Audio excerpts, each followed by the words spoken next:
And welcome back to another episode of JP and the Beanstalk. You bet. The energy is terrific in the gym and thundering and lightning outside. So if the show suddenly and abruptly cuts and this is the last you've ever seen of us, just know we went out in a blaze and bang of glory. I would, you know what? I wouldn't choose another way. Bolt of lightning, explosion, come on.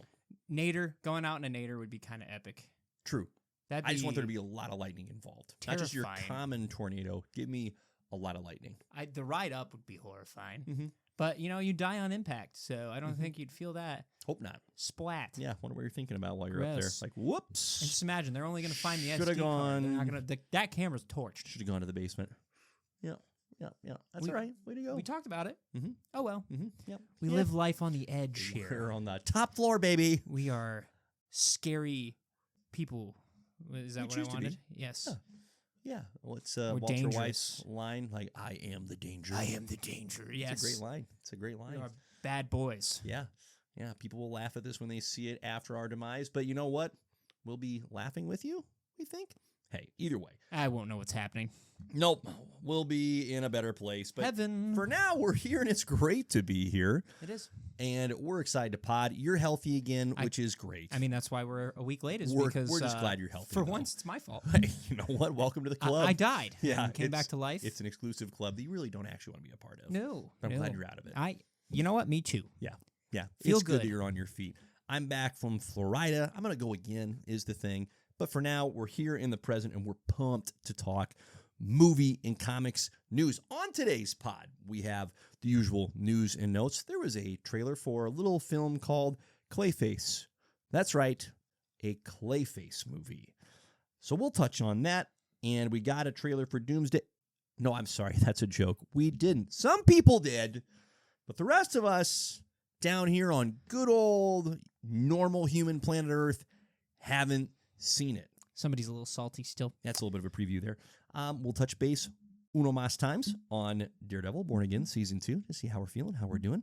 We're coming up on the conclusion. That's exciting. Isn't that crazy? It is actually wild, and it's been great. And then Punisher predictions, too. Woo! We're coming up. We're coming up. And we'll continue our march through the MCU Round 2, Phase 2 with Ant-Man today. So old tic-tac getting in there. And, of course, we will close things off with another classic JP and the Beans Top 5.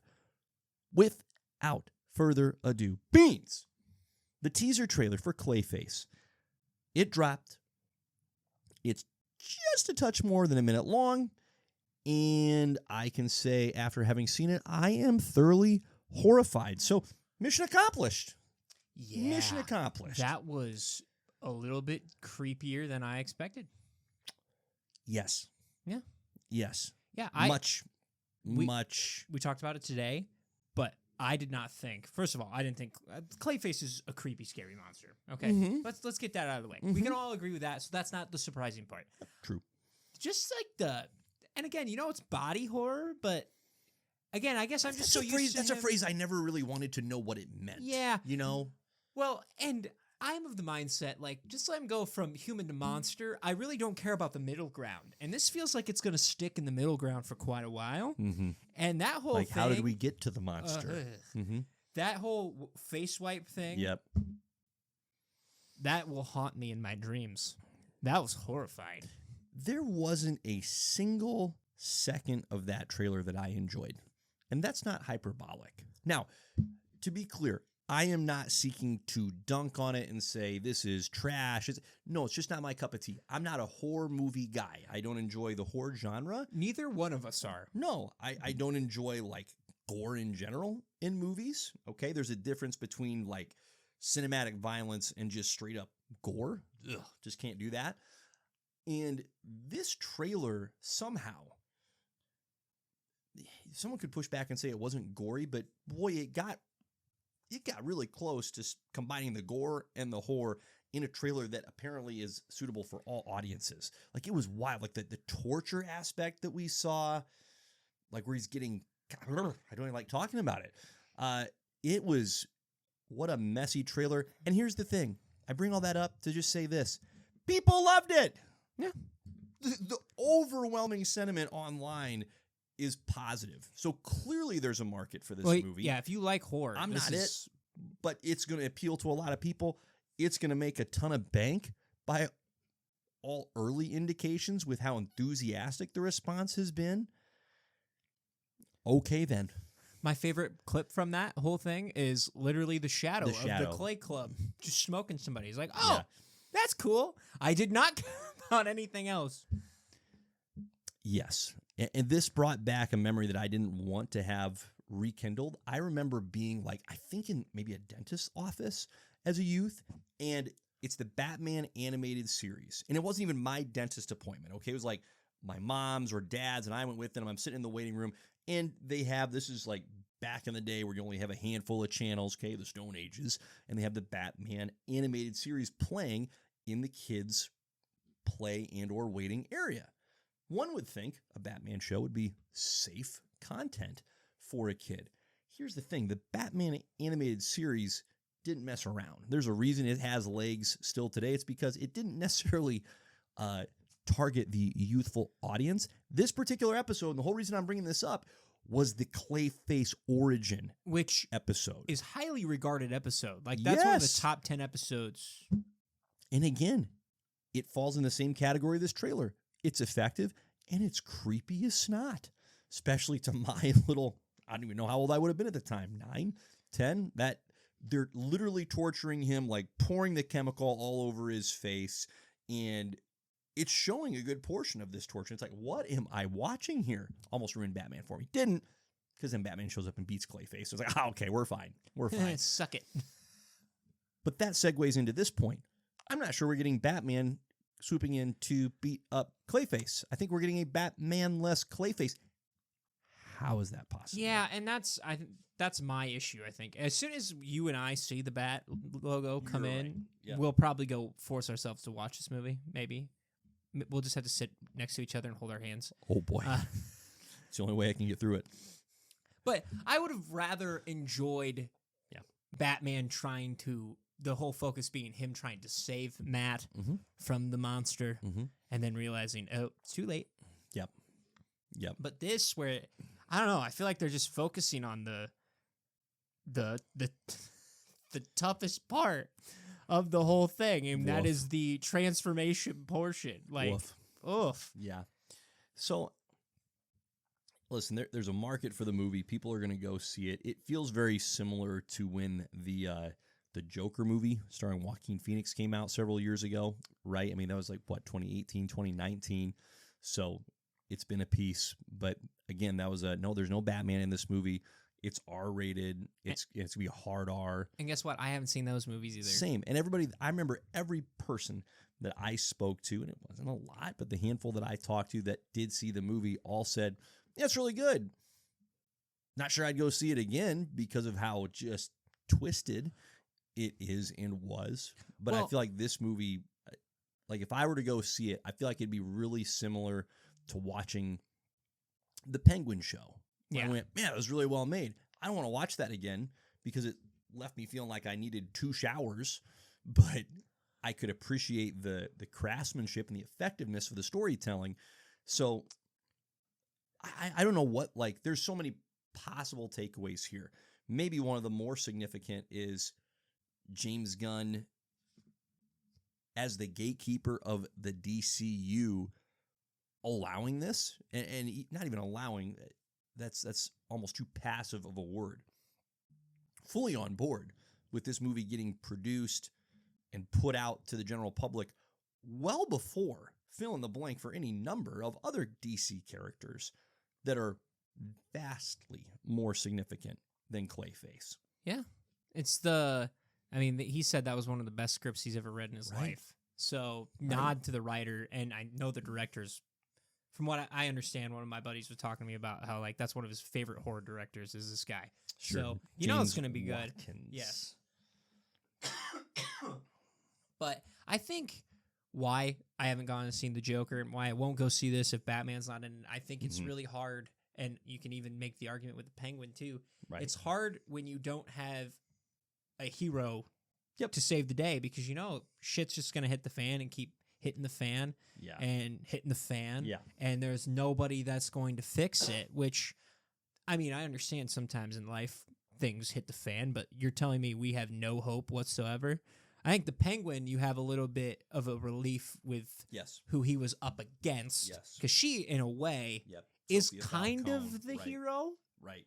Like, she was wronged horribly. Right. And then ends up taking the fall for it all.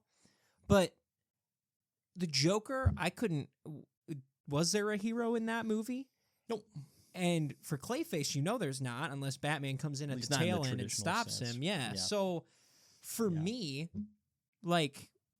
That's kind of like half the point of a superhero, supervillain movie where it's like, okay, if you're going to have the villain be the main character here, I want to see them go up against a even worse guy. Well, and it's different than like an anti-hero. Yeah. Right? That was a genre that, I mean, we could dive in and we won't go too far down that rabbit hole, but that's a much more well-tread genre to just flat out have villain as the protagonist character, right? They're not even presenting him in this necessarily, you're rooting against the character kind of way. It's a weird space for me to try and exist in as an audience member, because you're absolutely right. With the Penguin show, you go from, and it reminded me a lot of the Breaking Bad viewing experience, where you go from initially rooting for, in the Penguin show, Oz, to going, really would be okay if he loses. Actually, let's see him lose, right? Which is very similar to Walter White and his progression in the Breaking Bad show. So it's just just awkward. But the thing with Walter White, I haven't seen Breaking Bad, but I know that there is good people going after him. Right. So exactly in the end, he is going to get his comeuppance. Right. Yeah. One thing that, as I was prepping for the pod, that stuck out to me, and I do enjoy these kind of little nuggets, okay? So you mentioned the Clayface movie director, James Watkins. I'm intrigued anytime I don't know if we can call it a blockbuster or not, but a major studio is putting a major movie out there with a lead that none of us know, right? So Tom Rhys-Harries is playing the part of Matt Hagen. Tom Rhys-Harries got his more popular break in the Netflix show White Lines. Haven't seen it. Okay. Where I'm going with this is he starred in that show alongside Laura Haddock. Who's Laura Haddock, you may ask? Laura Haddock played Peter Quill's mom in Guardians of the Galaxy Volume 1, Guardians of the Galaxy Volume 2, directed by a guy named James Gunn. Never heard of him. And so just those little connective dots of how do we get to this Tom Reese guy? It's like fascinating, right? Okay, so there's some connective tissue there. And it just, I enjoy it for maybe the primary reason of it just grounds the movie making process to me. Like, it feels like this ethereal, just otherworldly entity. It's like, it just comes down to people knowing other people and enjoying working with other people, right? Like, I wouldn't be surprised at all to have, Lauren and James. It's just these conversations that takes place, right? Hey, I worked with this guy. You should at least watch the tape. You watch the tape and you go, this guy's really good. Have I got a role for you? I mean, that's what so much of getting at least that initial break comes down to. And then once you're in that ridiculous stratosphere where you're Paul Rudd, who we'll get to later, it's just, hey, Paul, let's do it. I just love how you just took a positive spin on everything after that horror. I had to. I had to find some kind. I was like, I think he's grasping for straws somewhere. But Yeah. you know what? You did it. I landed there. You did. There was turbulence. It was a good move. I understand. I just as like, a passenger, where are we going with this? You're like, I'm watching and I'm like, yep, okay. is the landing gear going to come out, or are we going to do a hard landing here? As the co-pilot, I'm like, yeah, here we go. Yep. All right. Yep. And our gal Laura Haddock starred as Vivian Wembley in Transformers: The Last Night. Not at all a James Gunn thing, but she's been in a Transformers movie. Not only has she been Meredith Quill, but she's been in one of the Transformers movies. You know what? I just watched that movie. Could not pinpoint where she was at in that movie. Mm-hmm. To be honest with you. Yeah. Perfectly fine. Yeah. So there you go. There's the little contextual connective tissue I was able to drum up here. Hey, I'll be curious to see if this is like before Creature Commandos, because we did have Clayface in that show. So we are getting a lot of Clayface. Wow. Which is, again, we went from zero Clayface whatsoever to now only Clayface, which talk about a turnaround for him. But that's great. Yeah. So I'll be curious to see where that lines up. And yeah, again, we all just want to see where it goes with Batman. That's all we want. We just want to know where Batman is. Yep. It's all. This is just such a bizarre world that we're living in, that we're getting a Clayface movie that is part of the proper DCU, but we're about to get a second Batman movie that isn't. Yeah. That's in the Elseworlds realm. Just bizarre, man. Villain movies that we've gotten over the years. Yes. Clayface is the equivalent of us getting a Kraven the Hunter movie. Yes. The only thing is that there is actual love and care going into Clayface when there was nothing going with Kraven. Nope. So but that is about the same level of like, I'll say C-tier villains for their respective heroes. Yeah, very specifically in the silo of, in the case of Kraven, Spider-Man, in the case of Clayface, Batman. Very little to no crossover into other heroes' realms. Which, not a knock to either one of those, because they are some of my favorite villains for those characters that just they're underutilized. Yep. And it's just crazy to have the underutilized guys get a full-length movie. What a come up. It is. It's true. Yeah. So, we're here. It's wild. And the movie comes out October 23rd, 2026. So in that Halloween realm. So good for all of you that's your favorite holiday. I'll never understand that. No, but we won't know. My point there is we won't know until after the movies come out. What the overall impact has been and potentially will be. But good for the horror fans. Yep. That's a win for you guys. Good for you people that like that kind of stuff. We'll be here. We're not going to fall on that sword. No, we will high-five you on the way and not go with you. Unless there's Batman, and then we will drag ourselves. Maybe we just sleep through until we find the Batman parts. Interesting. Yeah. Or we just wait till it comes to streaming, and then we just are like, okay, where is Batman? That's so scared. All we care about. I'm so scared. Oh my gosh. Okay. Doomsday didn't drop a trailer to the general public, but it did at the same or similar time as Clayface drop its first full-length trailer. Was it CinemaCon? I remember that right? Yep. But no, the rest of us don't get to see it. We do get to get on the YouTubes, and if we so choose, watch other people who have seen it tell us about it. Who would do that? Listen, we're not going to spend a lot of time here. I'm just annoyed. It's like, come on, just drop the dang trailer. Because now, of course, there are leaks coming out, and nobody wants to see the leaks. Just drop the flippin' proper trailer. What are we doing? So I'm whining a bit here. Help me understand why I should or shouldn't whine. I mean, I get both sides. I'm like, okay, but you should do a better... To be honest with you, in 2026... I don't understand how you are leaking things unwillingly. You know what I mean? How are things just leaking? Yep. I have a hard time with that. Mm-hmm. So part of me is like, it's just there to build up the hype for when the trailer comes out, which, okay. But you don't even need to. Not for Avengers. Not for like Deadpool, when someone accidentally leaked that movie, right? Accidentally, because they pretty much confirmed without confirming that was leaked on purpose to show people that there would be something to be excited about. Right. That one makes sense. Yep. This, dude, you don't need to. Everybody wants to see Avengers Doomsday. Yeah. It just does. So I'm with you on that front. I think it's dumb if they wait until I read a rumor. I don't know if it's Yahoo or what. Yep. But they were saying that they might just wait till after Punisher to drop this trailer, which that's silly. That is very silly. That is absolutely silly. Yep. I think they do want to pair that with the Mando and Grogu movie, like that trailer. So it will come out before then, I am sure. But yeah, they just can't. I mean, it's another month before that movie comes out, so there's no way they can hold their water. I feel like you would release it right before or after the second to last episode of Daredevil. Yep. Because nothing is going to ruin the hype for the last episode or for Punisher. No. It's not going to happen. So I'm going to guess during that point in time. So that Wednesday or Thursday. That's going to be my guess.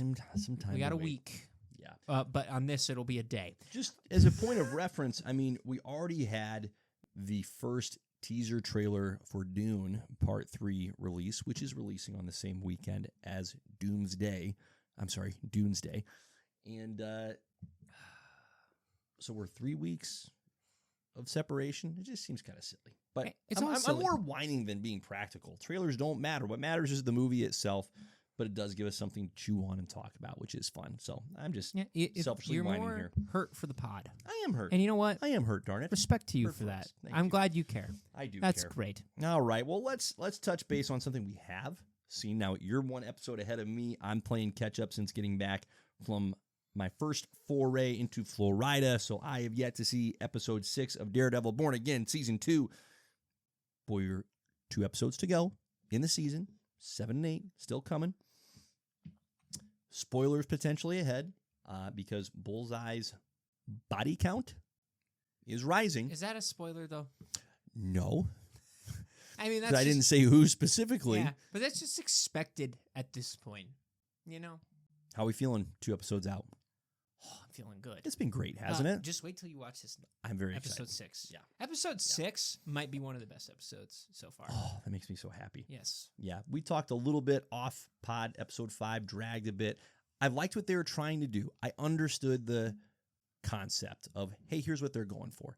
It didn't, I don't think, land in the most effective fashion, but I can appreciate the intent behind the, hey, let's look back. Let's continue to try and develop some layers of context here. I just don't think it was necessary. Yeah, don't do it. But I can at least appreciate what they were going for. I'm less on that front. Totally fair. I'm less on that front. Because it was a much slower episode compared to the 4 fairly fast-paced episodes that we received and then you get previously. Back into 6, and guess what? Fast-paced again. Fast-paced again. Yep. So there's one scene I can't wait to discuss with you. Mm-hmm. There's one scene, it's so good. Okay. One thing I'll note, season 3 is currently filming. So beautiful. Isn't that exciting? This is great. And all the randomness and weirdness that we're getting, I'm so grateful that we have Daredevil Born Again. Once a year. I know. Once a year. I know. This is great. What a time to be alive. This is great. We're going to live it. We're going to love it. Okay. Any other news or notes you want to hit on there, Beans? Well, Deadpool 4, that's right, is in the works. Ryan Reynolds confirmed. Writing phase right now? Yes, writing phase. Okay. Who do you want to see him teamed up with? Oh, do you want to see Wolverine again, or do you want to see somebody else? We've had Wolverine, we've had Cable, we've had Colossus. That's a great question. It's a fantastic question. Can I say Cyclops? You can say whoever you want. Mm-hmm. You want to know who I think I want to say? I'd love to hear it. I think I'm going Steve Rogers. Out of all honesty. If you want the triple whammy, throw Wolverine in there with Captain America. Right. Just the whole Weapon X exploration between the 3 of them, I think would be a very phenomenal movie. It would be phenomenally fun, particularly since they already teased the Steve Rogers bit in the most recent Deadpool movie. And so they could have a lot of fun with that. I think it would also be fun if they had Thor teamed up with Deadpool. Yep. Because of what they teased with, why am I holding Thor? No, wait, why is Thor holding me? Ah, rats, I blew it. Why is Thor holding Deadpool? Anyway, so there's some fun there too. But I also just love the idea of Wolverine and Captain America together. And you could even have the little, let's see. Yeah. I love the idea of seeing the World War II flashbacks with Wolvie and Cap. Mm-hmm. Oh, because we could have. It would just be perfect. It would redeem X-Men Origins Wolverine a little bit. Heavens. One of the best. By the way, the best scene in the whole movie is the opening, watching Logan go through all the wars. Yep. It'd been cool to just get the Captain America nod. Yep. But no, good point. Good point. I think that's my vote for that. Oh, also back to the Avengers thing too. I believe Endgame is going to get re-released. Ooh, with some extra little scenes to help build up. For little, like Doomsday. director's cut scenes. Mm-hmm. Boy, it was already a 3-hour movie. Interesting. Yeah. I'll go see it. Yeah. Yep. I don't know what they're gonna retcon if they're gonna change things, but as long as it's not fully CGI'd Hulk lifting something, I'm cool with it. Do you remember that? Remember when they're like, "Hey, come back to watch this," because they wanted to beat the Avatar numbers. Yeah. And so they're like, "Hey, look at this," and it wasn't even finished. It was just the Hulk, dumb, borderline CGI'd, and you're like, "What? Why?" No, not good. Again, I don't know if that's real or not. That could be a rumor, but that'd be fun. I heard that somewhere. That'd be fun. That, by the way, like, is one of the most fun things that movie theaters have done is they've gone, wait a minute, there are movies that people would come see in the theaters either again or see in the theaters for the first time, like the Lord of the Rings movies. They re-released those, I think it was just earlier this year, in theaters for the 25-year anniversary for the Fellowship of the Rings. Like, that's great. I'd go see Raiders. Sure. Right? Like, that would have been awesome. Indiana Jones. My mom's favorite movie all time, Sound of Music. No, I'm kidding. It's a great movie. Guess what? That's in my mom's top 5 too. So moms have that in common. It's a mom movie. It was re-released around her birthday. So for her birthday, I'm like, Mom, we're gonna go see that movie. And it was great. It was great. It was a great, delightful experience. Like, just do that. Just keep that. Should truly be just like a regular part of what movie theaters do. Like, you have your, obviously the 90+% is the new releases, but then have a screen where it's like, listen, every week we're just cycling through a new old movie. Why not? I think Top Gun's coming. Sure. The original. Sure. Yep. Because Top Gun 3 is being produced as well. Or written or something. That simultaneously excites and scares me because Maverick was so good. It's like, don't touch it. Don't touch it. But they're going to. But Tom's involved. I know. So Tom's it's going to be safe. solid. In his arms, I am safe. It's true. Yep. Well, now that I've made it weird, let's get into some... Speaking of wee arms. That's right.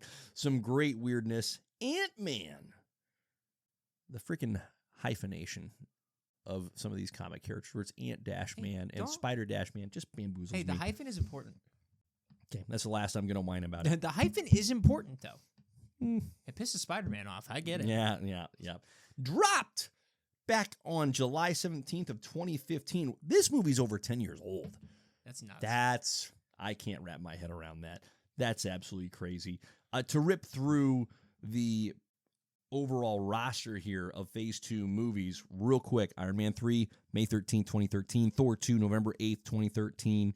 Then we had Cap, Winter Soldier, April 4th, 2014. Guardians of the Galaxy, August 1st, 2014. Avengers Age of Ultron, May 1st of 2015. And just 2.5 months later, Ant-Man, July 17th of 2015 to conclude Phase 2. What a way to end it. Wow. You think Avengers would end it, but they're like, you know what? Would. Ant-Man's going to end it. Kidding. That became a theme, ladies and gentlemen. Came in at a just shy of a crisp 2 hours, 1 hour, 57 minutes. Do you think you can just round up at that point? Whatever. You might as well. Might as well. Peyton Reed directed. Part of what I found kind of fun was looking back at the writer credits for this one. Do you know Adam McKay got an official writing credit? I'm trying to think of who that is. I should know who that is. Okay, so he is a frequent collaborator with the likes of Paul Rudd, Will Ferrell. I need to see his face.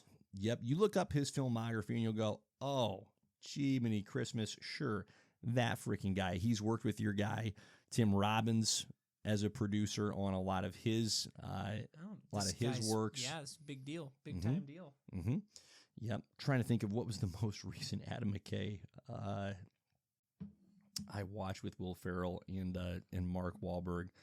Oh yeah, he helped produce like the Daddy's Home movies with those two rascals.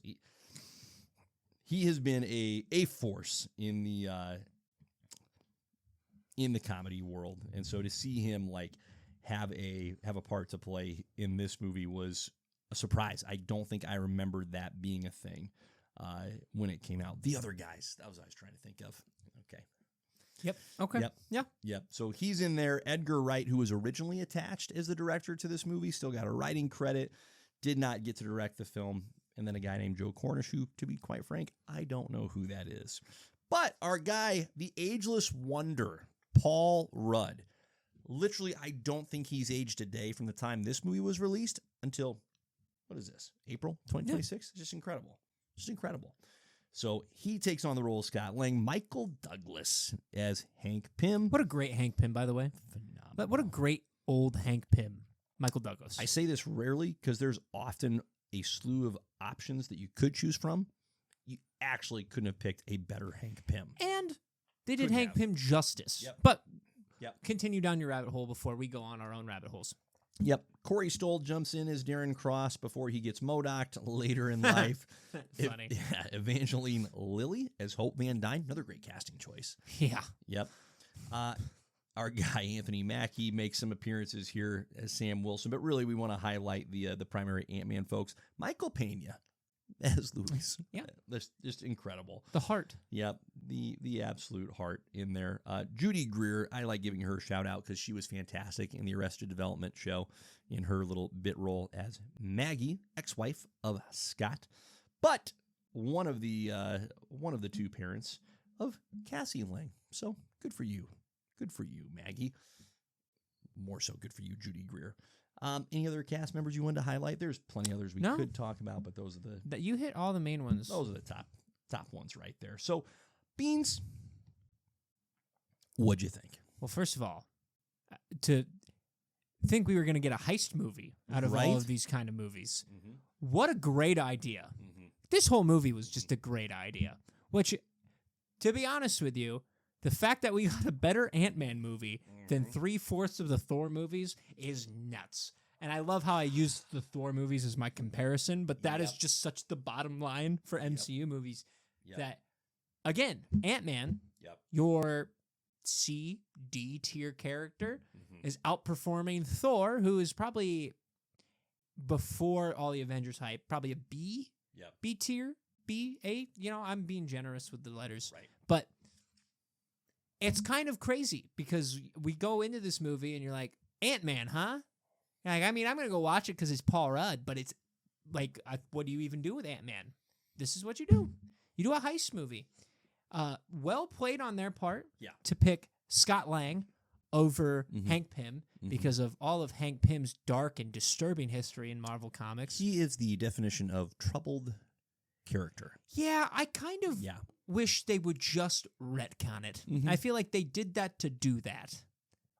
Well, what's maybe most strange is they did it to do it, and then they just, like, over the years doubled and tripled and quadrupled down on it. It's like, I don't think you really need a dude that struggles with domestic violence. And what... It was just legitimately what they leaned into. Yeah, and what I love about this movie is they're like, you know what we're going to do with Hank? We are going to make him a loving and caring husband who cannot get over the grief of feeling the sole responsibility that he lost his wife and couldn't get her back to the point where it cut him off from his relationship with his daughter. Yeah. 10 times better. Instantly. Like, the movie instantly got it better than the comics had for decades. Instantly. Yeah, instantly. Yeah. And I love the opening scene with him in talking to, like, S.H.I.E.L.D. back in the day. Do you know how much respect I gained for Hank when he's talking to that one guy and he just punches him in the face with a comment about his wife? Hilarious. Awesome. And also you're just like, oh, Hank is that guy. You don't mess with Hank. Which, again, such a great tone setter for the character. I'm okay with him having a short fuse. Yep. That's fine. As long as it's not towards his wife. Correct. That's great. Correct. So for this whole turnaround for Hank, and you pick a beloved, well-done actor, by the way, in Michael Douglas to do this. Brings instant gravitas to the role. You literally 180 to Hank Pym. Thank you. Yep. Thank you for that. This is probably one of the better versions of Hank. Yeah.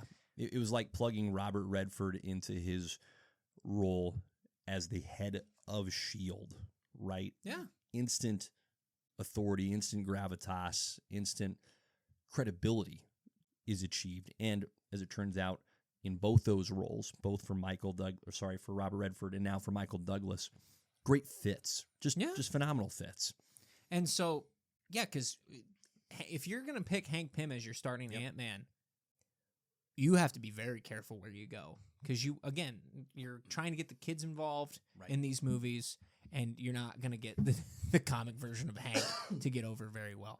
No, they navigated a potentially debilitating character question exceptionally well, because as you just laid out so very well, they kept the core of what makes Hank Pym a compelling character, the short fuse, right? The strained relationship with his family. That's a very relatable character trait, but they altered the why behind the what, so that instead of it being that's really hard to root for this guy, are we handling this topic very well? They made it more relatable, more accessible, without losing any of its impact. Right. And they did it without Hank Pym distracting from Scott Lang, who is the primary protagonist. He ends up complementing Scott Lang very well. Like, it's it's a classic mentor and mentee dynamic, right? Where the mentor, I mean, it's a tale as old as Yoda and Luke, where it's the mentor is going, this guy has no chance. We are screwed.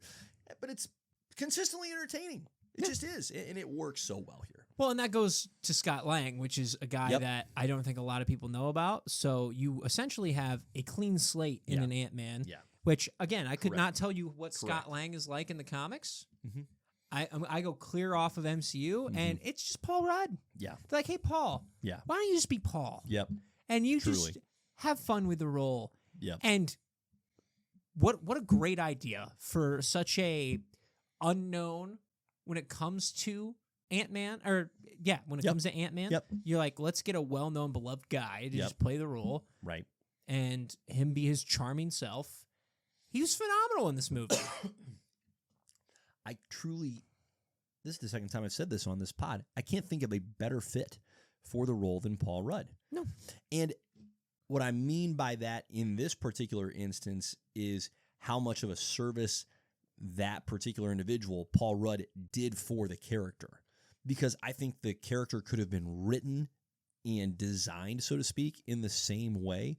But I think if you ask someone else to execute that, they're going to have a really tough time making the character of Scott Lang that entertaining, because he could just so easily devolve into just a complete goofball where you don't believe that he's actually, like, you're right there with Hank Pym. You're like, this guy can't do it. This guy can't do it. But there's something about the way Paul Rudd is, on the one hand, like, oh shucks, I don't know.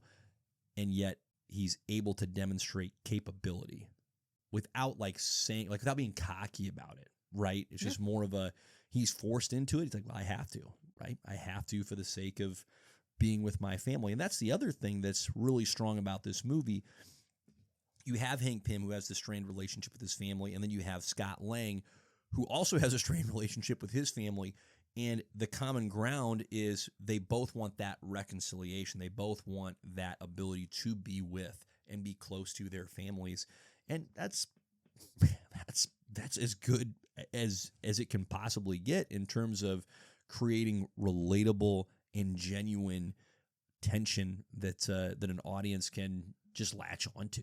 It's really impressive. Well, and what even put him into prison was actually he did a good thing. Yep. But which that also kind of bothered me. It's like, okay, wife and stepdad are pissed because he did. That's probably the least believable part of the movie. Right? Because you would think they would be behind him. And they flip so quick. Yeah. And I'm assuming that's also why they divorced. Right. Would be because of the criminal. So I understand being upset with him that he's going to go to jail and miss out on 5 years of your daughter's life. I get that part. Yeah. The animosity, that tone was a little bit harder to understand. But it's like, Hank didn't pick a thief who's just notorious for stealing things for his own good. No, he's picking a guy that willingly hacked a very corrupt company to expose them. Totally. Knowing full well that he was probably going to go to jail for it for a little while is kind of nuts. Yeah. But he's fantastic. I go back to the fight with him and Falcon is one of the funniest things ever. Good. Just being apologetic the whole time. I'm so sorry. So sorry about this. So sorry about this. We will never speak of this again. Just such a wonderful interaction where you're like, I want to see Scott with everybody else just to see how this goes. Well, and it's such a because the functionality of that scene is you have to demonstrate what Scott can do, because it's such a tricky.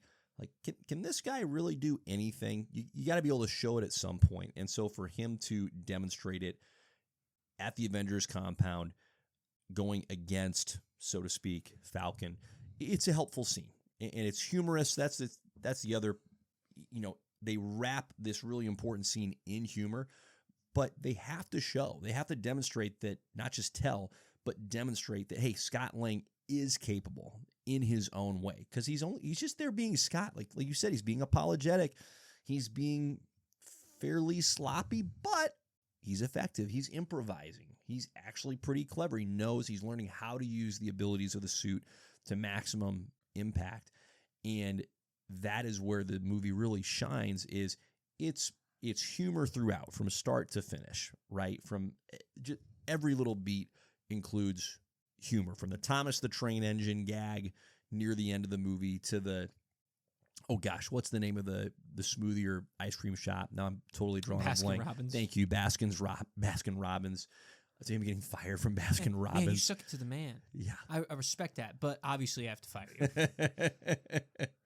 The movie relies on humor, but it doesn't use it as a unhelpful crutch. It supplements the movie really well, and it uses the humor as a tool. Because, yeah, we're laughing during that scene, but it's functionally so important at establishing what Scott Lang as Ant-Man can do. Can I say, by the way, one of the most relatable customer service scenes of all time? 100%. Yeah, so that guy come in and be like, 100%. can I get a burger? And you're like, this is Baskin Robbins. We have Yep. ice cream. Yep. What about a coffee? Get out. Just leave. Incredible. Yeah, incredible. Was there what elements, if any, of this movie gave you a pause? Like, I don't know if that really worked, or that was a little rough. Anything that fell into that category for you? I think I hit on it with the relationship he had with his ex-wife. Yep. That was the hardest part for me. Yeah. It's just like, It's actually hard to believe that Scott Lang was like a tough hang. It's like, really? You're not liking this guy? Well, and the other thing, I understand why he fell back into crime, but it's not like his whole past was crime either. No. Right? No. You feel like out of anybody, his would be the most redeemable, or the government would be like, hey, we see you're an excellent hacker. Why don't we just bring you on board for something? That's where I have a little bit of the issue there. Yep. But then you go to Ant-Man 2, and he's like super chill with his ex-wife and her husband. Like, they're like friends. Right. And the ex-husband is actually genuinely disappointed. Like, Jackson that he can't. Yeah. So I think that was the hardest part for me.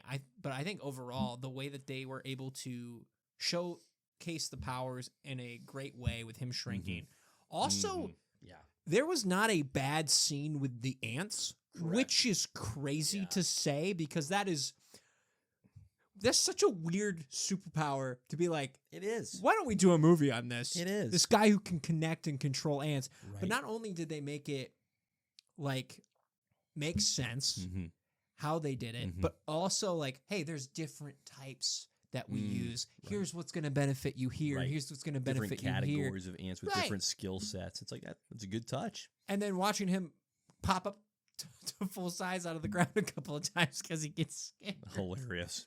Freaking hilarious. But it's just, no, that was great to me. And, you know, even with the villains, you know, we get into Darren Cross. Yep. I thought he was a solid villain for the first movie. Yeah. You know, you bring the yellow jacket suit, which again has been so much associated with Hank in the comics, because in case anyone's wondering, Hank Pym has gone through like 14 different alter egos. None of them positive. No, Ant-Man, Giant Man, Yellow Jacket, and then there's quite a few iterations. Correct. So to see them reinvent that, I think was beneficial too, and he gets lasers, which is crazy. But it was them connecting that to Hydra as well. Yeah, I enjoyed quite a bit, because it also helps to realize, you know, it goes back to Winter Soldier, and it goes back to Age of Ultron, where it's like, hey, they were involved for quite a while, and they show that with the opening scene that guy was no good. Yeah, exactly. It makes that punch to his face even that more satisfying. Well, and they do, so they have those little tie-ins, and yet this movie functions on its own. Like, it is not operating on like the trellis of the MCU in a obnoxious or obvious way, right? Like, it's not getting distracted by these connections. They're there, but it's helping to advance the story. And that's what Phase 1 did so well. Yes. Is they've connected it, but it was loose. Yep. Right? We go back to when we were talking about Phase 1, where Thor loosely connected to Captain America with the cube. Exactly. Right? And Asgard. Exactly. And you're like, oh, that's a cool nod. Yes. We don't need to hear anything else about Thor, but it's just showing we don't need you to beat us over the head with it. We saw it. We get it. The world is bigger. Like, even when Hank, like, low-key shades the Avengers after Age of Ultron, he's like, well, they're probably just dropping cities on countries right now. You're like, oh, Hank is not a huge fan of the Avengers. Okay, fair enough. Makes sense for his character. Yeah. So to have all that connectivity, it makes sense. You're like, this is how you should be doing it. Yeah. It's not forced. No, and it's not the point. It's not why the movie exists. Like, the movie exists to tell an Ant-Man story. That's the thing that surprised me the most about this movie. I remember seeing it for the first time and being humongously skeptical. Like, actively saying, this shouldn't exist. This is really silly, right? And then watching it and going, it worked. It's not by any stretch of the imagination like a favorite movie for me, but I like it. And every time that I watch it, I've enjoyed it. And it holds up, right? It's dialed in to the point where it's not like, oh, you kind of fooled me with the smoke and the mirrors, and I kind of decided I liked it the first time, but now round two, I'm going, woof, there's a lot of flaws here. No, it's actually a really tight, not perfect, but really tight movie. And before we forget, too, was Hope original for this? Or was she like a daughter that was young in the comics for both Janet and Hank? Yeah, I believe she has a comics origin. However, she was not, I can't think of a single time where she was adulted up. Right. Because the comics, as comics are wont to do, have just kept Hank and Janet at the same age for a coon's age. So I would actually have to do a little more digging to be quite certain. Hope was phenomenal in this movie as well. Like, Yep. I wanted to see her get the wasp suit in this movie. Yeah. Maybe that's my biggest beef with this is, like, put her in the wasp suit in this movie. Don't she's wait so for much the next fun. one. Yes. But, like, her character growth in this movie was also, like, worthwhile to watch. Right? And we go into those movies where we talked about some Marvel movies feel like they're funny for the sake of being funny. Yes, this is a humor-felt movie, but the heartfelt moments when they're there, they hit hard.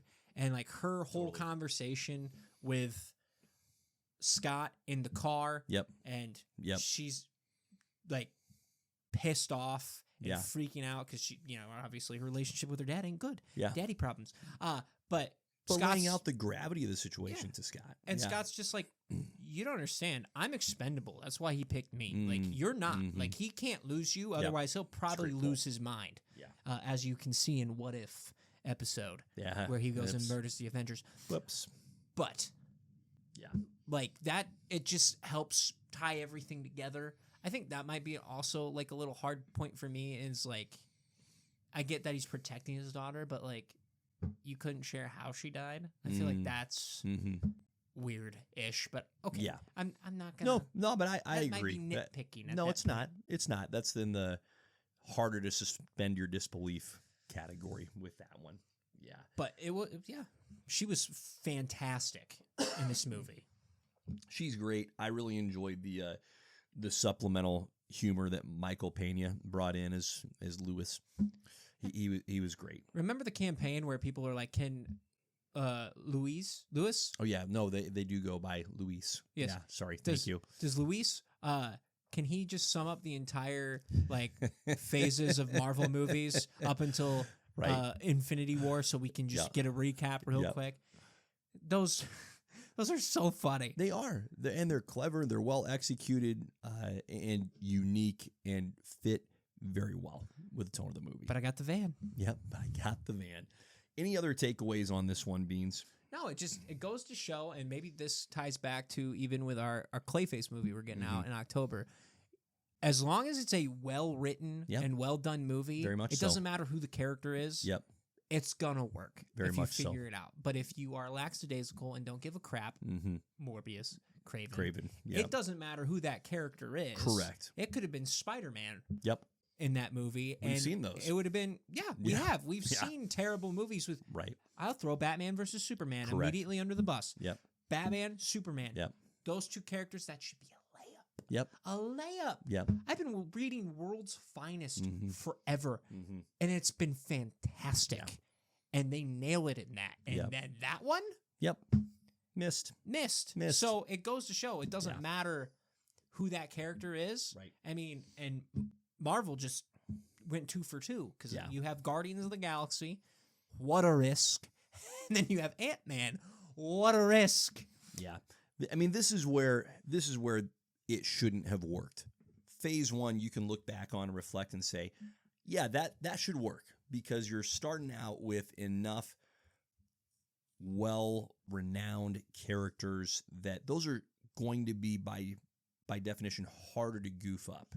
When you get into phase 2 and you start stretching that universe even further and getting into stories of characters that don't have the same just the same depth to them. And Ant-Man, he never has solo runs. He's always a team character. So you're giving him a solo movie. It's like this is where it shouldn't have worked. If it was going to flop, this right here in the middle in phase 2 is where it should have happened.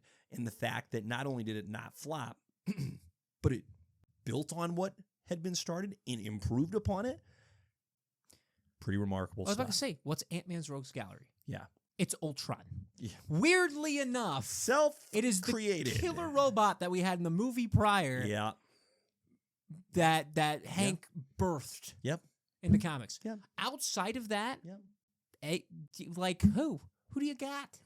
So, And I don't think I've ever actually thought of that Ant-Man, the movie, came out in the same year as Age of Ultron. And that was a big talking point at the time of the release of Age of Ultron. It's like, well, what about Hank Pym? Yeah. Yep. Sorry. He's not they replaced involved it at all. They replaced him with Bruce. Tony Stark. Yep. They decided Tony and Bruce instead of just old Hank crazy. Pym. Yeah. Yeah. So good on it. Well, let's get into, on that note, our most recent top 5. Today's top 5, phase 2, top 5, phase 2 movies. Easy, straightforward. Wow. Yep. I can't believe it. You know what? We blazed through phase 2. It's been a and guess blast. what? Phase 3 is 3 times as long. Wow. I'm looking forward to it so much. Oh, it's going to be fun. But I'm like, okay, maybe you should have just said phase 3, 4. Thanos cannot say perfectly balanced as it pertains to the quantities of said phases. Well, then it should be phase 3 and phase 4, so it is perfectly balanced. Yeah. You fricked her up. Yep, messed it up right nice. Beans, you go first. Yeah, absolutely. At number 5, if I can find my list, because I've got so many things open. Okay, You're a big top shocker. 5 Let's guy. get this out of the way. There's 6 movies in phase 2. Thor did not make my list. Did it make your list? Okay, No. good. I was about to shun you. No. Which Thor: would be The totally Dark fair. World Which would be totally fair. It's not on either one of our lists because that is a horrid movie. Just boring. I'm starting off with, and I cannot believe this is number 5. I figured this would be higher. I have Iron Man 3 at number 5. Solid movie. Yep. It's one of those Marvel movies that I secretly love because I'm an Iron Man lover. Yeah. I'm a sucker for Iron Man and Robert Downey Jr. And look, the final fight scene with the house fun. call. So fun. Great. Yep. Kind of a bummer of a movie, though. Mm-hmm. It just kind of is. That it was an emotional roller coaster in that sense. And again, we've talked about it, the Mandarin pull, and I think that really hurt it. Oof. So Yeah, has the biggest miss. that's number 5 for me. Yeah. No, I'm right there with you. That's also my number 5. And I think, especially on reflection of these movies, here's the one thing, okay? The one thing that Thor: The Dark World does better than Iron Man 3, I said one thing. Hey, don't worry, it's not on the list. It actually has its hero in the movie the whole frickin' time. Oh. Iron Man 3, yep, it is called Iron Man 3. There's very little of Tony being Iron Man because it spends more time having fun with neutering him than it does allowing him to be in the freaking suit. That's just a pet peeve of mine. That's always. Fair. See The Dark Knight Rises to see how I feel about that as well. Well, we're off to a good start. Yeah, so also my number 5, Iron Man 3. My number 4 is Ant-Man. Could be higher. Maybe should be higher with as much as it gets right. It's just never been I really loved that. I've never had that experience watching that movie, but I have liked it. And to anyone that goes, oh no, I love that movie, you're not going to hear a whisper of an argument from me because it is solid from start to finish. The nits to pick are there, but they're relatively small. What it gets right is so much more impactful, and I give it a lot of credit because this shouldn't work. A character like Ant-Man who always relies on a team in the comics shouldn't have a solo movie where he's not part of a team. He's part of a little group, but he's not part of an Avengers team. And it works so very well. So Ant-Man's my number 4. My number 4, Age of Ultron. Nice. Yes. Look, it would be so much higher if they finished well, and they just did not finish well. I think that hurt it. Yep. I think once we got to the pool, to be honest with you, I think we jumped a shark, and we never recovered. I don't think we recovered after the pool. I so badly wish the pool was in every one of these movies. Oh, me too. That'd be incredible. We're never gonna not talk about the pool. Nope. This is just this is gonna be a fun little thing that we always refer to. But whenever there's a mess up in a movie, we're like, it's the pool. It's the pool moment. There it is. The pool moment. But like James Spader, phenomenal. Yeah, I have never seen a movie build so well and fall so hard as Age of Ultron for me, and so that's number 4. I get that. You're number 3, sir. My number 3 is Ant-Man because rewatching that movie, I'm going to tell you what, I had a lot more fun watching that movie than I did Avengers: Age of Ultron. That's fair. I just did. I get that. I had more of a good time. Yep. Not that I had a bad time with Age of Ultron. Yep. Just I felt like from start to finish, Ant-Man's just a better quality movie. Yeah. I didn't have a problem with anything plot-wise in this movie. There was nothing that stuck out to me where I'm like, oof, like Darren Cross, bad guy. Yep. I'm okay with you getting rid of him. Right. That makes sense. And guess what? His ending, until we get into Ant-Man 3, from Ant-Man 1's sake, once he goes bye-bye, I'm like, okay, he's gone. Goodbye. We're all assuming Darren's done. Yeah. Yeah. That's fantastic. So, for those reasons, Ant-Man number 3. That's great. Age of Ultron is in the number 3 slot for me. It's I still had a lot of fun with that movie. Like we talked about during our recap, the extremes were there. It was extremely good and it was extremely cool. But I still enjoyed the heck out of it. The team dynamic. What I think I lament the most is that this was one of maybe the last time that we got like a pure Avengers team up, right? I know that, okay, yes, they're working together sort of in Infinity War, but it's after all the shenanigans of Civil War.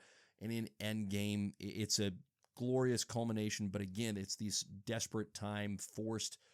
This was such an organic team up. I still enjoyed the heck out of this movie. So for me, it lives there as number 3. My number 2, this is tough. This is tough to pick 1 and 2. My number 2 is going to be Guardians of the Galaxy. And we know our top 2s are going to probably be the same.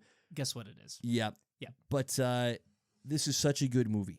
So entertaining. This is maybe the best compliment I can give it is that I am equally entertained by this movie whenever it is that I happen to watch it in the space of, it's been a few years, pop it on. Gosh, that was fun. It's fun every single freaking time. And again, it's my number 2 as well. Yeah. It's one of those movies that, like, and I think this is a nod to the movie. I talked about this in that pod. Like, I remembered that movie from start to finish. Yep. To be able to say that about a movie, for me especially, that's a crazy thing to do.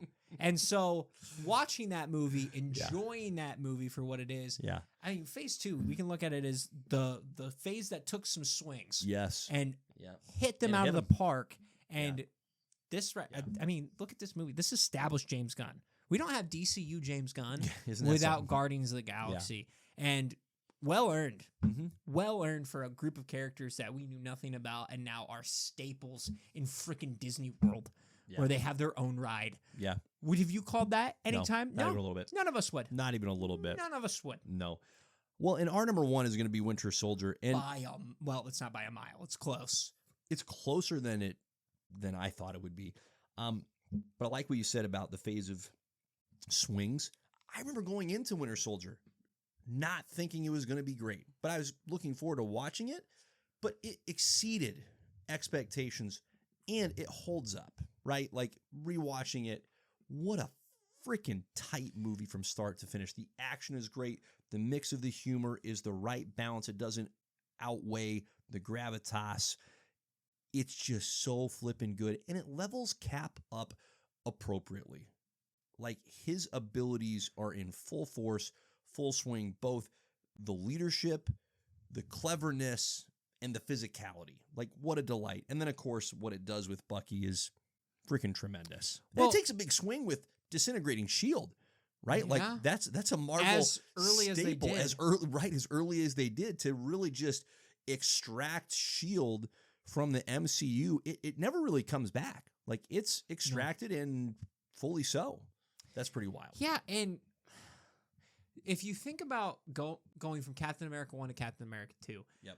I remember when I first watched it, I hold it higher up now, but when I first watched it as a kid, I'm like, it was a good movie. Yeah. Like, this is solid. Yep. And then you're like, oh, it's all hopeful, and yeah, what a bummer. He gets frozen. And they see him in Avengers, you're like, he's just a cool guy.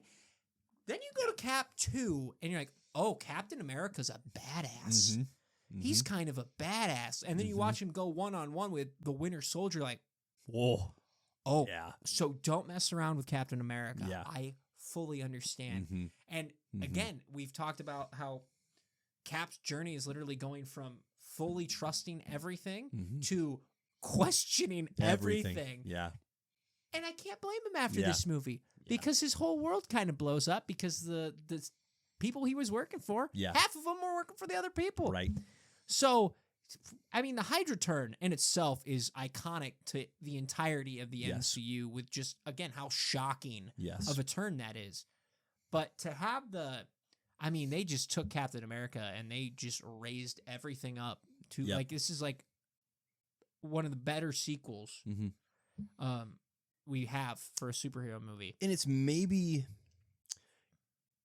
I don't think this is hyperbolic at all. I think it's the best adaptation of the source material to the movie, where it's not, it's obviously not beat for beat, blow for blow, but it's very faithful to the source material and it's very effective in the places in which it adapts and or deviates. Like because the source material, if you read that comic, it feels like you're watching the movie, and when you watch the movie, it feels like you're reading the comic. Like, it's so strong, but it does it effectively. I would agree with you. Yep. And I even think about, like, we've talked about this too, especially with Gore and Winter Soldier and all this stuff.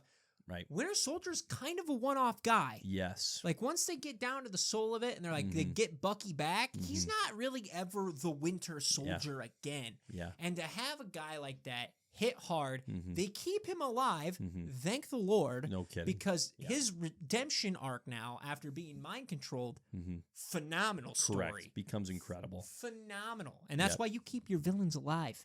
Now, not all of them need to be redeemed. Don't hear me say that. You also don't need to just smoke them. Correct. Yep. Bucky's the perfect character for the redemption arc because of what he went through. Darren Cross, you could have left dead. Yeah, and that's okay. But that's the difference, though. Yeah. And especially once you figure out what we're gonna get out of that's it. What I mean. That's what I mean. Yeah. Rough. But you just look at a guy like that and you're like, yeah, this is the villain. Because look, Cap's villains, they don't get better than that. No. They don't. No. Yeah. Like the first one, Red Skull. Terrible guy. Yep. Understand why he's a big And then there's villain. a gap. And then it's Winter Soldier. Yep. And then we have Zemo in the Leaper, one. who we did get in the exact right amount. Oh, and he got his butt kicked. Yep, Which is exactly. hilarious. Exactly. Again, another great moment. Cap taking off the helmet, putting the shield down. He's like, all right, let's 1v1 if you want to. Yep. Watching Cap, again, boot somebody off 10 feet is hilarious. Incredible. So, yeah, super good. It's, we could talk about Cap all day long for hours. I know but it is number one for a reason. Yep, that's great. Beans, well done. Anything else for the good I think people? that's it. I think we put a wrap on that. Let's bring it home. On that note, Godspeed. Peace.